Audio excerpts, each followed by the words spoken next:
Welcome back. My name's Sam, and we are working on building a Sprinter van so we can go tour the country. Today, we're working on plumbing.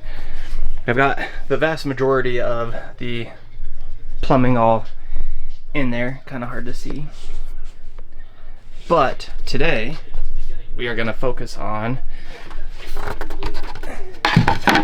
getting this back panel in and all of these connections attached to it. With him being got 24 hours of Le Mans on in the background. Getting these new tires. And then we've got our water mixer, our water outlet, or water inlet, and then our sink that will be going in the countertop, as well as this faucet. And this box right here is a gray water tank. Not sure if we'll get that in this week or not. It's kind of all dependent on timing, but first things first, we're gonna get this back panel all squared away. All right, so I just did a quick little clamp and zip tie on this to get them to come out at an angle. And so I think what I'm gonna do is have the water in here, because then it just drops right down into this port. Then I'm gonna have the mixer here, so the water comes out, goes into the mixer, and then goes up into the outlet that's up here. Keep it all on here. And then if things go well, I can maybe cut out a hole here and have that be like the storage place for the the hose and everything.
Well, based off of that gap, I should be clear to cut out a little chunk here and build a little box.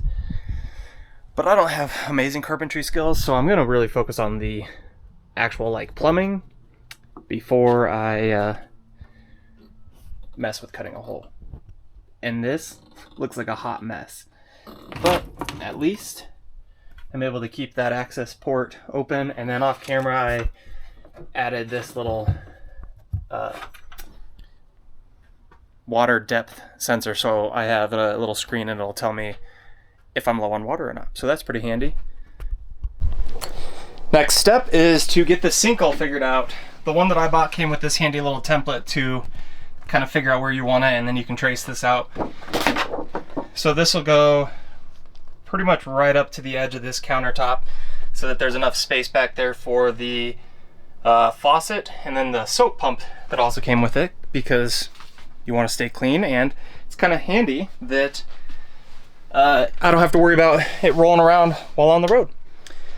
So the things I have to keep in mind is the countertop comes to the edge of this, so I have to leave at least an inch around the whole border. And then the other issue is this is an undermount sink. We'll just take it in the garage. All right, you're just gonna have to trust me because this is weird. because I'm cutting it from the bottom. So this is flipped over, and this is the front corner towards the bed. This is the front corner towards the shower. So like, I had to literally write on it to help me remember. Anyway, so the faucet will go somewhere back there. It can overlap these brackets because the brackets sit underneath. But anyway, so this is from underneath because the sink is under mount. So I just wanted to make sure that there was enough room. A handle from a pan wasn't going to hit the shower or anything, and that this all lined out. So now I just need to trace around these two things and get cutting.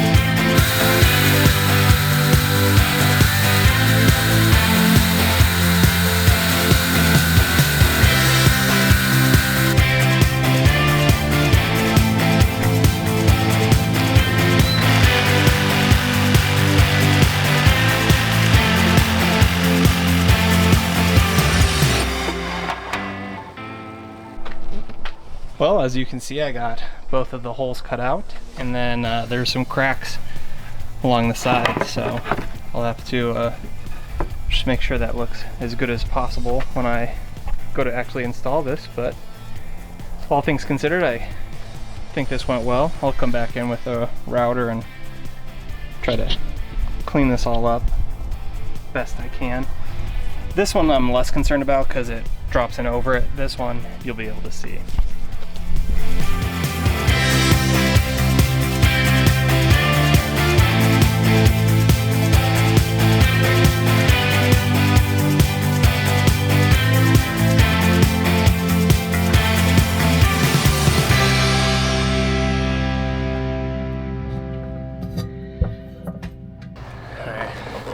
Time for a test fit.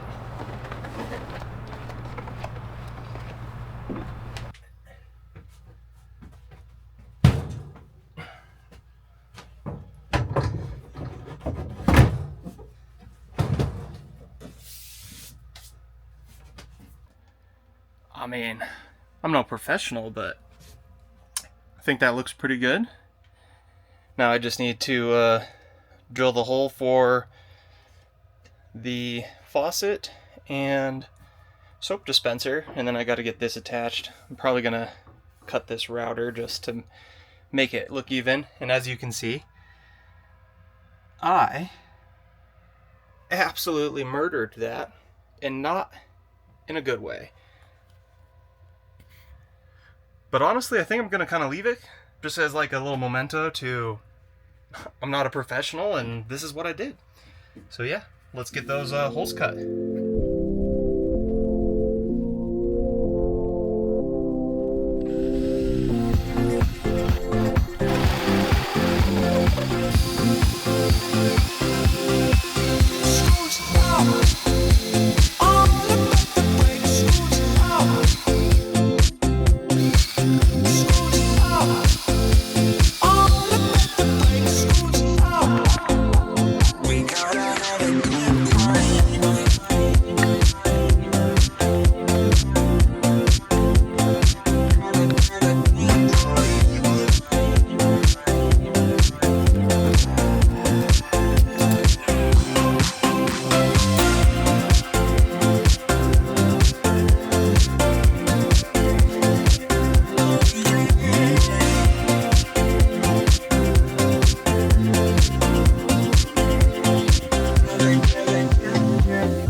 Next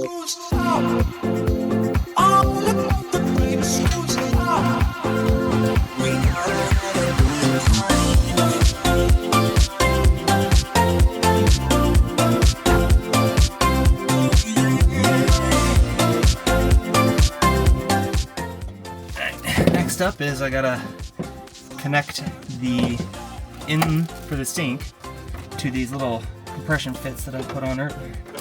It's getting crowded in here.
It's gotten super windy outside right now, so it's hard to keep filling up the van.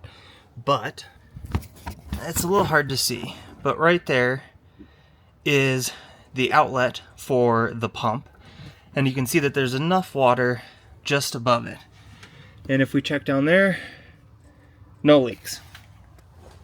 Alright, so first thing, we're going to turn the whole power system on, the electrical, and get that all squared away. Alright, go into DC, turn DC on. You can hear the flag in the background. Alright, turn the pump on. Hear the pump. Then we're going to turn this one on. I believe should be this.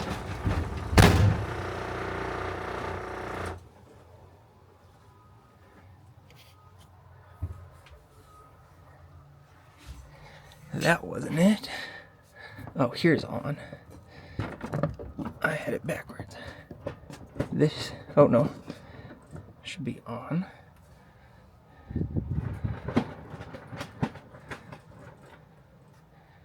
The pump turned off. There's no leaks. On. This should have water flowing to it.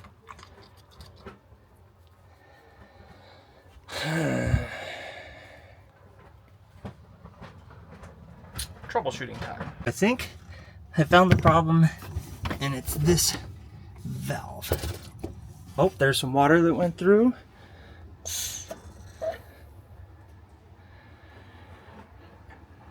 Okay.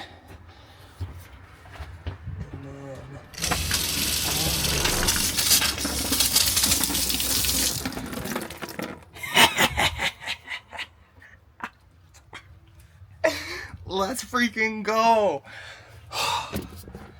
I mean, it's not the greatest test because this sprays everywhere. And I'll be doing the gray water tank and the drain once I get a couple more parts in. But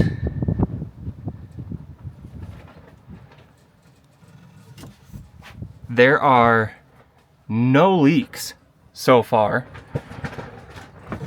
and no leaks from these. So I'm calling that a freaking success. Oh my god, I said there's still more to be done, but like, I've proven I can get it doing. Oh my. We're so close. This is almost a freaking van. Okay, well, I'm gonna end it there because like that's a great stopping point, and hell freaking yeah. If you made it this far, thanks for watching. If you haven't already, click the subscribe button. And as always, I will see you around the bend.